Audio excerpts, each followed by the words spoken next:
Hello friends, my self doctor Mukesh और आप देख रहे हैं करंट अफेयर्स का डेली का शो, जिसमें हम लोग आपके लिए लेके आते हैं डिफरेंट डिफरेंट क्वेश्चंस जो आपके एग्जाम पॉइंट ऑफ व्यू से इंपॉर्टेंट होते हैं। तो आज चलिए देख लेते हैं क्या है ऐसे टॉपिक्स जो आपके एग्जाम पॉइंट ऑफ व्यू से इंपॉर्टेंट है। चलिए स्टार्ट करते हैं। सबसे पहला टॉपिक है आपका भारत जापान शिखर सम्मेलन। देखिए अभी क्या हुआ है कि भारत और जापान के बीच में एक जो ईयरली शिखर सम्मेलन है जो हमेशा होता था। अभी ये 14वां शिखर सम्मेलन नई दिल्ली में आयोजित हुआ और ये हुआ है आपका 19 और 20 मार्च को। 19-20 मार्च को राजधानी नई दिल्ली में 14वां भारत जापान शिखर सम्मेलन आयोजित किया गया। इससे पहले ये 2018 में आयोजित हुआ था। उसके बाद क्या हुआ कि ड्यू टू द कोविड ये डिसकंटिन्यू हुआ। तो अभी क्या है कि ये 14वां नई दिल्ली में आयोजित हुआ है। इसमें जापान के प्रधानमंत्री किशिदा फूमियो की पहली बार मुलाकात हुई भारतीय प्रधानमंत्री नरेंद्र मोदी जी से। तो इसमें क्या हुआ है कि आप जानते हैं कि भारत किस किस दो ऐसे देश हैं जिनके साथ 2+2 की वार्ता करता है, और वो दो देश हैं यूएसए और जापान। 2+2 की वार्ता करता है। तो ये देखिए, 4th Indian Japan annual summit, Japanese PM Fumio Kishida from 19 to 20 मार्च 2022। ये वर्चुअली नहीं हुआ है, ये मैन टू मैन हुआ है और ये हुआ है न्यू दिल्ली में। तो ये आपको याद रखना है कहाँ आयोजित हुआ। इसके मुख्य बिंदु आप लोग एक बार देख लीजिए। देखिए हम लोग जानते हैं कि भारत में जापान जो है, जो दिल्ली मुंबई जो डेडिकेटेड फ्रेट कॉरिडोर है उसमें 90 अरब डॉलर का इन्वेस्टमेंट कर रहा है। साथ ही मुंबई अहमदाबाद हाई स्पीड जो बुलेट ट्रेन का जो प्रोजेक्ट चल रहा है, Mumbai Ahmedabad high speed rail परियोजना में भी वो सहयोग कर रहा है। साथ ही जापान ने कहा है कि जापान अगले आने वाले 5 वर्ष में 3.2 लाख करोड़ का निवेश भारत में करेगा। फ्रेंड्स, हम जानते हैं कि जापान से हमारा जो व्यापार है वो किन किन चीजों में होता है। देखिए हम लोग जापान से जो निर्यात करते हैं और जापान को हम लोग एक्सपोर्ट करते हैं, आयात हम जापान को ये निर्यात करते हैं और ये वहां से आयात करते हैं, इंपोर्ट करते हैं, है ना। तो हम लोग क्या क्या आयात करते हैं, देखिए वहां से हम लोग मशीनरी आयात करते हैं, है ना। और हम वहां से क्या आयात करते हैं, मशीनरी मेनली परिवहन के से रिलेटेड, है ना। आपकी कार वगैरह हम लोग जापान से भी लेते हैं। Iron and steel. और क्या आयात करते हैं हम लोग, इलेक्ट्रॉनिक गुड्स। क्या, इलेक्ट्रॉनिक गुड्स, जो भी आपका इलेक्ट्रॉनिक्स का सामान है वो सब हम लोग कहाँ से, जापान से लेते हैं। और हम लोग जापान को क्या एक्सपोर्ट करते हैं, हम लोग एक्सपोर्ट करते हैं पेट्रोलियम उत्पाद। रिफाइनरी के बाद जो भी उत्पाद उसके बनते हैं वो हम लोग करते हैं, जापान को निर्यात करते हैं। और साथ ही हम लोग क्या करते हैं, रसायन भी, रसायन भी क्या करते हैं हम, जापान को एक्सपोर्ट करते हैं। तो ये है जापान और भारत का शिखर सम्मेलन। ये 19 से 20 मार्च में आयोजित किया गया, नई दिल्ली में आयोजित किया गया। जापान के प्रधानमंत्री किशिदा फूमियो भारत, जापान और यूएसए के साथ 2+2 की वार्ता करता है। 90 अरब डॉलर का Delhi Mumbai dedicated freight corridor है उसमें इन्वेस्टमेंट कर रहा है। साथ ही मुंबई अहमदाबाद हाई स्पीड, और अगले 5 वर्ष में, ये फिगर थोड़ा सा आप याद रखिएगा, 3.2 लाख करोड़ का जो निवेश भारत में करेगा। और बाकी ये है कि हम लोग क्या आयात करते हैं, क्या निर्यात करते हैं। तो हम लोग जो आयात करते हैं वहां से वो मशीनरी है, परिवहन से रिलेटेड है, लोहा और इस्पात और इलेक्ट्रॉनिक गुड्स। और हम लोग क्या निर्यात करते हैं, क्या एक्सपोर्ट करते हैं, तो पेट्रोलियम उत्पाद और रसायन। तो ये था आपका भारत जापान शिखर सम्मेलन। उसके बाद है, अभी क्या हुआ है कि 21 मार्च को भारत एवं ऑस्ट्रेलिया के बीच में वर्चुअल शिखर सम्मेलन, ये वर्चुअल हुआ है, वर्चुअल शिखर सम्मेलन हुआ। इसमें भारत के प्रधानमंत्री और ऑस्ट्रेलिया के प्रधानमंत्री, भारत के प्रधानमंत्री और ऑस्ट्रेलिया के प्रधानमंत्री मिस्टर स्कॉट मॉरिसन, इन्होंने पार्टिसिपेट किया। ये कब हुआ है, 21 मार्च को हुआ। इसमें क्या है, इसमें निम्न बिंदुओं पे आपका सहमति जताई गई है। एक तो खनिज में इन्वेस्टमेंट के क्षेत्र में दोनों देश एक दूसरे के यहाँ खनिज में इन्वेस्टमेंट करेंगे। दूसरा एक इंपॉर्टेंट है इसमें, रक्षा एवं सुरक्षा क्षेत्र में, इसमें विपिन रावत युवा रक्षा अधिकारी एक्सचेंज प्रोग्राम। इसमें क्या होगा कि दोनों देशों के युवा रक्षा अधिकारी एक दूसरे के यहाँ जाएंगे और वहां का जो वर्किंग कल्चर है उसको एक दूसरे के साथ साझा करेंगे। दूसरा, डिजिटल पेमेंट एवं तकनीकी क्षेत्र। इसमें देखिए, आप जानते हैं कि डिजिटल पेमेंट भारत में है यूपीआई, ऐसे ही ऑस्ट्रेलिया में है आपका न्यू पेमेंट। ऑस्ट्रेलिया का कौन सा है? New payment system. तो ये ऑस्ट्रेलिया और इंडिया का जो न्यू पेमेंट सिस्टम है, ये आपस में मिलके न्यू पेमेंट प्लेटफॉर्म, ये दोनों मिलकर के आपस में वहां के नागरिकों को ज्यादा से ज्यादा फायदा हो। जैसा कि आप लोग समझ चुके हैं कि अभी स्विफ्ट जो हुआ था, स्विफ्ट पे यूएसए और यूरोपियन कंट्रीज ने जो रोक लगा दी थी, उससे रूस को बहुत सारी प्रॉब्लम्स हुई है। तो भारत ने अपना यूपीआई डेवलप किया हुआ है, इसी तरीके से न्यू पेमेंट प्लेटफॉर्म ऑस्ट्रेलिया ने डेवलप किया गया है। तो इन दोनों को कंबाइन करके India as well as in Australia के लोगों को, वहां के नागरिकों को कुछ सावधानी हो डिजिटल पेमेंट में, तो उसके लिए भी आपस में काम करेंगे। इसके अलावा जलवायु परिवर्तन, डिजास्टर मैनेजमेंट कैसे हो, उसका इंफ्रास्ट्रक्चर, जो भी बुनियादी ढांचा है, एवं अंतर्राष्ट्रीय सौर गठबंधन। आप जानते हैं कि अंतर्राष्ट्रीय सौर गठबंधन भारत एक अगुआ देश है और इसका हेडक्वार्टर कहाँ पे है? गुरुग्राम, हरियाणा। तो ये भारतीय प्रधानमंत्री और ऑस्ट्रेलिया के प्रधानमंत्री स्कॉट मॉरिसन, उनके बीच में वर्चुअल जो है शिखर सम्मेलन का आयोजित किया गया। इससे पहले क्या किया ऑस्ट्रेलिया ने? 29 एंटीक चीजें जो भारत की थी ऑस्ट्रेलिया के यहाँ पे, जिसमें इंक्लूड थे एक लॉर्ड सेवा, तो इसको ऑस्ट्रेलिया ने भेजा। तो ये एक तरीके का कल्चरल आदान प्रदान है कि वहाँ की जो एंटीक, इंडिया की जो भी एंटीक चीजें थी वो उन्होंने वापस की हैं। तो ये भारत एवं ऑस्ट्रेलिया के बीच में, इसको भी आप लोग देख लीजिएगा एक बार। नेक्स्ट है, अभी आपको पता है कि हाल ही में 5 राज्यों में विधानसभा चुनाव संपन्न हुए। अभी वहां स्थितियां क्लियर हो गई हैं, कौन वहां मुख्यमंत्री होगा। तो हम लोग एक बार ऐसे ही देख लेते हैं कि वहां पे, देखिए यहाँ पे क्या हुआ है। आप आम आदमी पार्टी, और यहाँ श्री भगवंत मान जी को मुख्यमंत्री बनाया गया है। और अब यहाँ के जो राज्यपाल हैं वो हैं श्री बनवारी लाल पुरोहित। इसी तरीके से मणिपुर में, और ये जो जितने भी चारे हैं वहां पे भारतीय जनता पार्टी ने अपनी सरकार बनाई है। और यहाँ पे एन वीरेंद्र सिंह, और यहाँ पे जो राज्यपाल हैं वो हैं श्री एल गणेशन। राज्यपाल पूछ सकता है कहीं के भी, मुख्यमंत्री भी पूछ सकता है, राज्यपाल भी पूछ सकता है, तो ये आपको याद रखना है। ऐसे ही गोवा में मिस्टर प्रमोद सावंत को मुख्यमंत्री बनाया गया है। और वहां के जो राज्यपाल हैं, वो वहां के राज्यपाल कौन है? वहां के राज्यपाल हैं आपके mister P S Sreedharan Pillai. Uttarakhand में अगेन मिस्टर पुष्कर धामी को मुख्यमंत्री बनाया गया है। और जो वहां के जो राज्यपाल हैं वो हैं retired army person mister Gurmeet Singh. और यूपी में अभी 25 को योगी आदित्यनाथ जी शपथ लेंगे। और यहाँ की राज्यपाल हैं लेडी राज्यपाल, गुजरात की भूतपूर्व मुख्यमंत्री श्रीमती आनंदी बेन पटेल। तो ये मुख्यमंत्री और उनके राज्यपाल आप लोग एक बार देख लीजिएगा। एक बार अगर देख लेंगे ऑप्शन से आपको याद आ जाएंगे। तो ये था आपका एक इम्पोर्टेंट। तो अब हम लोग देखते हैं, देखिए भारत की पहली पेपरलेस विधानसभा। ये पेपरलेस विधानसभा एक्चुअल में क्या है कि एक एप्लीकेशन है, नेशनल ई विधान एप्लीकेशन। इसमें क्या है, ये जो एनआईसी क्लाउड और एक मेघराज क्लाउड बनाया गया है, उसके ऊपर एनआईसी क्लाउड और गवर्नमेंट ऑफ इंडिया का क्लाउड मेघराज है, उस पर डिपेंडेंट एक एप्लीकेशन है नेशनल ई विधान एप्लीकेशन। इसी नेशनल ई विधान एप्लीकेशन को ही वहां पे इंस्टॉल कराया गया है।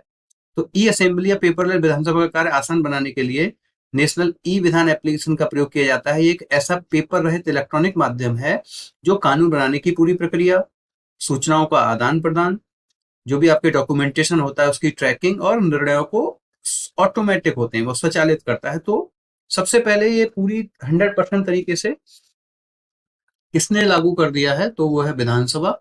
और इसको देख कौन रहा है? इसको केंद्रीय संसदीय मंत्री देख रहे हैं।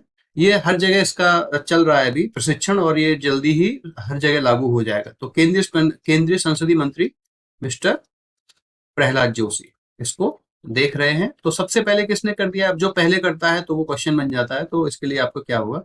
Nagaland is important for this point of view.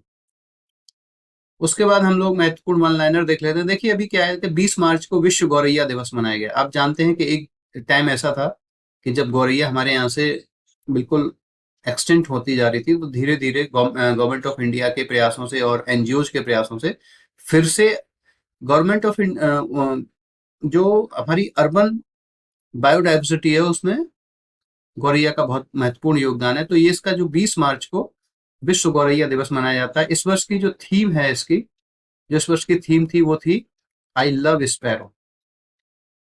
Sparrow बोलते हैं गौरैया को, तो आई लव स्पैरो इसकी थीम थी। इसी तरीके से 20 मार्च को ही 2 दिन बस होते हैं, एक विश्व गौरैया दिवस, एक अंतर्राष्ट्रीय प्रसन्नता दिवस। इस अंतर्राष्ट्रीय प्रसन्नता दिवस के मौके पर विश्व प्रसन्नता रिपोर्ट जारी की गई है। इसको हम लोग देख लेते हैं। इसमें लगातार 5वीं बार प्रथम स्थान किसने प्राप्त किया है? फिनलैंड ने, है ना। तो फर्स्ट फिनलैंड है। भारत का कौन सा स्थान है? भारत इसमें 136वां स्थान है। भारत ने कौन सा स्थान प्राप्त किया? 136वां। और लास्ट में रहा है अफगानिस्तान। भारत 139वें स्थान पर था 2021 में। अतः भारत ने 3 अंकों की ऊपर बढ़ोतरी की है, छलांग लगाई है। तो ये इंपॉर्टेंट है। अभी क्या है वर्तमान में इंडिया? 136, और 2021 कभी कभी पूछ लेता है तो ये है 139। और इसकी थीम क्या है? Keep calm, state wise and be kind. शांत रहिए, बुद्धिमान रहिए और लोगों के प्रति दयालु रहिए। ये क्या है? अंतरराष्ट्रीय प्रसन्नता दिवस की थीम है। नेक्स्ट है आपका, देखिए 21 मार्च 20 हुआ, 21 मार्च को क्या हुआ था? विश्व डाउन सिंड्रोम मनाया जाता है। और एक और क्या मनाया जाता है? अंतरराष्ट्रीय वन दिवस मनाया जाता है। तो डाउन सिंड्रोम आप जानते हैं कि एक जेनेटिक बीमारी है। जब किसी बच्चे में हमारे, अब आप जानते हैं कि हमारी बॉडी में 46 क्रोमोसोम होते हैं, यानी 23 पेयर होते हैं, जिसमें से 22 प्लस एक्स वाई अगर मेल है तो, अगर एक्स एक्स ये होते हैं आपके सेक्स क्रोमोसोम, और ये होते हैं सोमैटिक क्रोमोसोम या बॉडी क्रोमोसोम बोलते हैं। तो इसी में से जो 21वां होता है, 21वां जो भी क्रोमोसोम होता है, बॉडी क्रोमोसोम होता है, उसमें 21वें क्रोमोसोम का एक क्रोमोसोम एक्स्ट्रा बन जाता है बॉडी में। ये जेनेटिक डिफॉर्मिटी होती है। बच्चा जब भ्रूण में डेवलप कर रहा होता है उसी समय ऐसी सिचुएशंस क्रिएट हो जाती हैं। तो उससे क्या होता है कि बच्चे का जो है शारीरिक विकास के साथ साथ मानसिक विकास भी प्रभावित होता है। देखिए कैसे इसका चपटा जैसे माथा है, आईज के ऊपर फोल्ड होते हैं, जीभ निकाल देगा। ये इस तरीके से जो बच्चे होते हैं वो शारीरिक और मानसिक दोनों रूप से कमजोर रहते हैं, मेंटल रिटार्डेड रहते हैं। आईज भी ऐसी होती हैं, कान इसके चपटे रहते हैं। इस तरीके आप कोई भी बच्चे को देखोगे डाउन सिंड्रोम के बच्चे को तो उसको पहचान लोगे। और ये एक जेनेटिक प्रॉब्लम है। कैसी जेनेटिक प्रॉब्लम है? इसको बोलते हैं ट्राइसोमी ऑफ 21st क्रोमोसोम, या 21वें गुणसूत्र का 3 होना हो जाता है। और इस बार इसकी जो थीम थी इंक्लूजन मीन्स, यानी कि कोई भी बच्चा इस तरीके का अपने आप को अलग महसूस ना करे, उनको भी इंक्लूड करिए, है ना। तो धीरे धीरे उनमें जब बहुत सारी प्रैक्टिसेस की जाती है तो उनमें सुधार हो जाता है, लेकिन नॉर्मल बच्चे के बराबर वो नहीं हो पाते हैं। तो दे आर स्पेशल।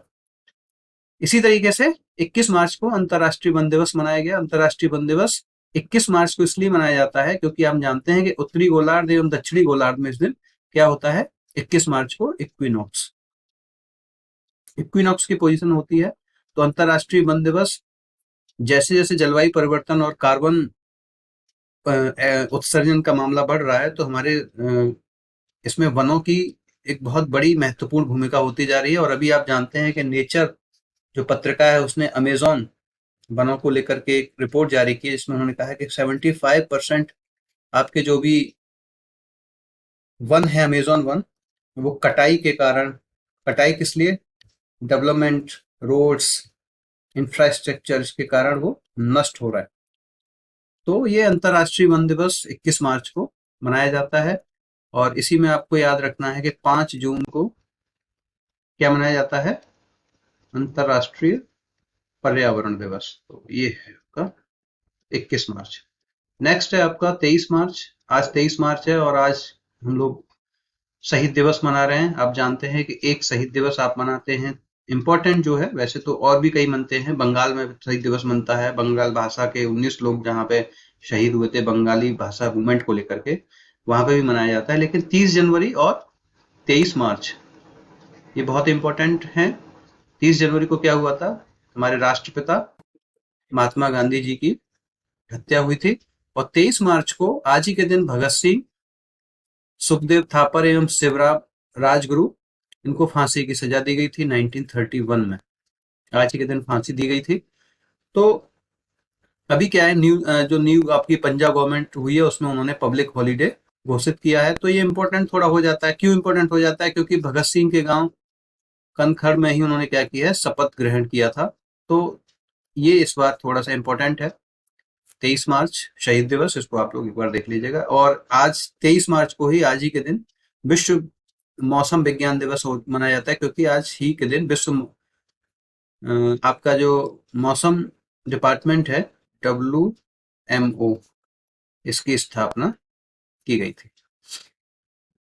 उसके बाद आज है ये 22 मार्च। 22 मार्च को देखिए बिहार दिवस भी मनाया जाता है, और 22 मार्च को विश्व जल दिवस भी मनाया जाता है। तो बिहार 22 मार्च 1912 को अंग्रेजों ने क्या किया था कि बंगाल से अलग करके बिहार प्रांत बनाया गया। और बिहार अपना इस बार क्या है, 110वां स्थापना दिवस मना रहा है। और जल जीवन जल जीवन हरियाली थीम जल जीवन हरियाली थीम पर बिहार में अनेक कार्यक्रम आयोजित किए जा रहे हैं। जल जीवन हरियाली थीम पर अभी 500 ड्रोन्स पर गांधी के पटना मैदान में वहां के CM ने एक कार्यक्रम आयोजित किया था 500 ड्रोन्स के साथ। तो ये 22 मार्च को बिहार दिवस। क्यों? 22 मार्च 1912 को बंगाल से अलग करके बिहार प्रांत बनाया गया, इसलिए। विश्व जल दिवस ये 1993 से मनाया जा रहा है। सबको पीने योग्य स्वच्छ जल उपलब्ध कराने के उद्देश्य से छठवें सतत विकास लक्ष्य के रूप में 2030 को हमको इसको सबको स्वच्छता एवं स्वच्छ जल सबको उपलब्ध कराना है। क्लीन वाटर एंड सैनिटेशन, आपने SDG सतत विकास लक्ष्य 6वां आपने देखा होगा। ये क्या कहता है? क्लीन वाटर एंड सैनिटेशन, स्वच्छता एवं सबको स्वच्छ जल, ये 2030 तक उपलब्ध कराना है। ऐसी, और अभी आप जानते हैं कि 2018 से लेकर के 2028 का जो हम दशक मना रहे हैं, वो सतत विकास के लिए पानी पर अंतर्राष्ट्रीय कार्रवाई दिवस मना रहे हैं। एक रिपोर्ट के अनुसार ऐसा माना जाता है कि 2040 तक 50% पॉपुलेशन के पास पानी दुर्लभ हो जाएगा, है ना। तो पानी का बहुत इंपॉर्टेंट रोल है, और इसी में लोगों को पानी के प्रति जागरूकता पैदा करने के लिए हम लोग प्रत्येक 22 मार्च को 1993 से विश्व जल दिवस मनाते आ रहे हैं। तो नेक्स्ट हम लोग देख लेते हैं कुछ इंपॉर्टेंट न्यूज हैं। महात्मा गांधी ग्रीन ट्रायंगल, इस तरीके क्वेश्चंस अक्सर पूछ लिए जाते हैं कि महात्मा गांधी ग्रीन ट्रायंगल, ये मेडागास्कर आपका जो आइलैंड है ईस्टर्न कोस्ट ऑफ अफ्रीका। तो मेडागास्कर की राजधानी एंटानारिवो में आजादी के 75वें वर्ष का जो अमृत महोत्सव मनाया जा रहा है, वहां पे ग्रीन ट्रायंगल, महात्मा गांधी का एक चौराहे पे ग्रीन ट्रायंगल का उद्घाटन वहां पे किया गया है। तो ये पूछ लेगा आपको मेडागास्कर, और वहां की राजधानी भी पूछ सकता है, तो एंटानारिवो। एक भारत की पहली हाइड्रोजन फ्यूल सेल कार आधारित कार का उद्घाटन केंद्रीय सड़क परिवहन मंत्री। देखिए हाइड्रोजन फ्यूल सेल पर आधारित, जिस तरीके से क्लाइमेट को लेके बातें हो रही हैं, कार्बन उत्सर्जन को लेके बात हो रही है, तो हमको एक क्लीन फ्यूल की जरूरत पड़ेगी। और उसमें हाइड्रोजन को लेके काफी कुछ टेक्नोलॉजीज डेवलप की जा रही है। तो इसी को ध्यान में रखते हुए जो हमारे केंद्रीय सड़क एवं परिवहन मंत्री श्री नितिन गडकरी जी हैं, इन्होंने एक हाइड्रोजन फ्यूल सेल पे डिपेंडेंट कार को एक पायलट प्रोजेक्ट की तरह, एक टेस्टिंग कार की तरह, अभी उस पर वर्क चल रहा है, उसका उद्घाटन किया है। और ये कार है आपकी मिराई, और एक कंपनी है इसकी टोयोटा कंपनी की। मिराई का मतलब होता है, जापानी भाषा का वर्ड है, और इसमें इसका मतलब होता है फ्यूचर, यानी भविष्य। तो ये भविष्य की ईंधन हो सकता है हाइड्रोजन फ्यूल सेल। अभी टेक्नोलॉजी में काफी काम किया जा रहा है, और आने वाले समय में व्हीकल्स में जिस तरीके से भारत काम कर रहा है, निश्चय ही हम लोग क्लीन एनर्जी की तरफ बढ़ जाएंगे। तो ये था आपका मिराई को आप याद रखिएगा, टोयोटा की मिराई है। महात्मा गांधी ग्रीन ट्रायंगल, और एक है ये आसानी आसानी ये श्रीलंका द्वारा नाम दिया गया। ये एक साइक्लोन है जो इस समय कहाँ, बंगाल की खाड़ी में हो रहा है। ऐसा माना जा रहा है कि इससे पूर्वी तट पर एक काफी भारी वर्षा और हवाएं चल सकती हैं, जिससे पहले से ही अलर्ट किया गया है। तो उससे जो है कोई भी ज्यादा बहुत बड़ा नुकसान न हो, इसलिए ये देख लीजिएगा आसानी कहाँ पूछ सकता है, आसानी कहाँ आया तो, और किसने नाम दिया, श्रीलंका द्वारा नाम दिया गया है। इसका अर्थ होता है क्रोध, और बंगाल की खाड़ी में ये बन रहा है। तो दोस्तों ये था आज का आपका करंट अफेयर्स। आपको कैसा लगा करंट अफेयर? अगर आपको अच्छा लगा हो तो लाइक करिएगा, चैनल को सब्सक्राइब करिए। My self doctor Mukesh, thank you very